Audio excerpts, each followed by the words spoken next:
Hello guys, and welcome back to another video about reading. My name is Sohail, and if you're interested in topics related to literature, reading, literary criticism and so on, hit that subscribe button to watch my future videos as well. And today we are going to talk about a basic topic in reading books. I mean, how to read books, specifically the time period of one day, from the morning that you get up until the night that you go back to sleep. Actually, the information I'm going to give you in this video are of course based on my personal daily habits and experiences, but I altered them so many times in these years to finally reach an organized reading habit. So this video and the information within it can ease your task in creating and forming a suitable reading habit. So in this video we are going to talk about some of the important notions and techniques you can use in order to form a reading habit, specifically in a one day. So without waste of time, let's dig in. The first and foremost point we need to ponder on is the question of time. What time of the day is the best time for reading books? And what is the worst time for reading?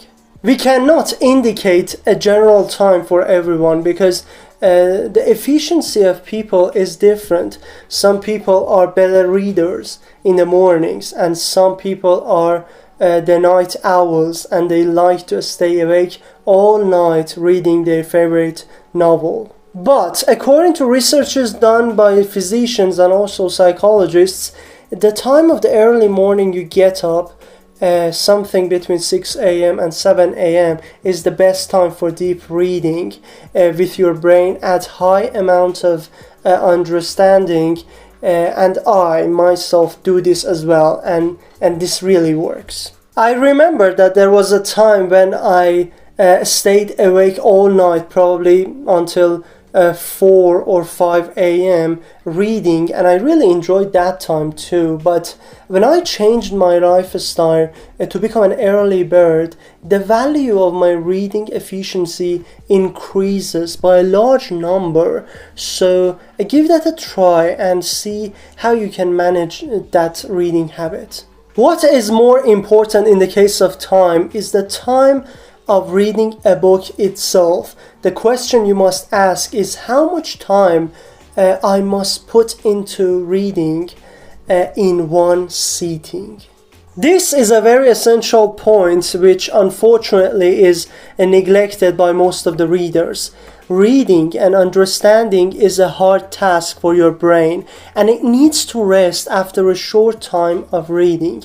So if you're a beginner in reading books, start with 15 minutes of reading, then rest, and again 15 minutes of reading. You can increase the minutes every week, and each time you can add 5 more minutes to your reading duration. And when you reach 45 minutes, then you should stop. Scientific research shows that human brain works well for 45 minutes and then it needs to rest. So you must stop after 45 minutes of reading and rest. Whether you are a beginner reader or an advanced one, it doesn't matter. You can check your phone, eat some food, drink a coffee, close your eyes, or do anything else for 10 to 15 minutes and then get back to your reading process. If you can read for 45 minutes 3 times a day, congratulations, well done. Doing this more than 3 times, perfect. You are the genius of reading. Now that we understand about the notion of time in reading, we also need to pay attention to the place of reading. Libraries are the best places for reading books, and they are absolutely built for that purpose. But no matter what the reason is, some people cannot go to the libraries and they prefer to read at home. No problem, but you must keep some points in your mind when you are doing this at home. Do not read in a room in which there is a bed. A bed is attractive and it invites you to itself. come to me and sleep on me, something like that. Especially when you are a beginner in reading, it will finally seduce you. So choose a room without a bed, but with a desk or table, because you must simulate the atmosphere like the library, like the place I have here.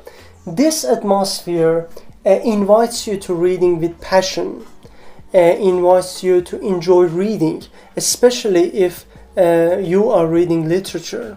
Another point you must consider when designing your place is the importance of light.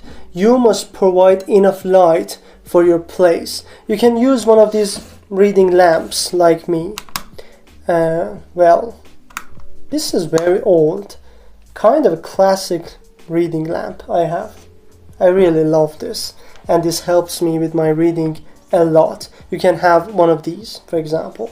So let's review one more time. It's better to go to libraries, but if you want to read at home, choose a suitable room without bed. Provide a desk or a table for your reading, and make sure that the light is enough for your eyes. Point number 3, which is the last point, concerns about the books themselves. Most of the readers are reading books daily, and one of the simple and important challenges they are facing is where to leave the book today to come back to it tomorrow.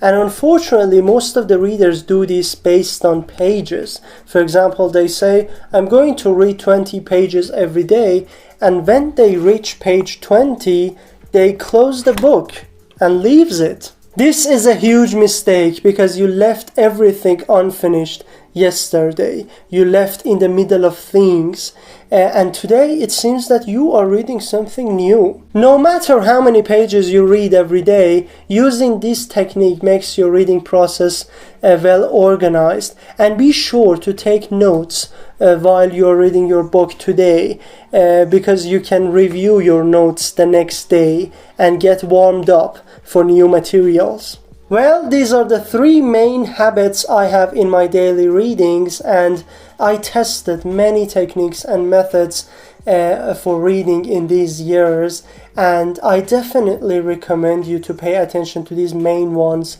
I just talked about, because they can secure a lifetime reading passion for you and the generations coming after you. Thanks for watching. Take care.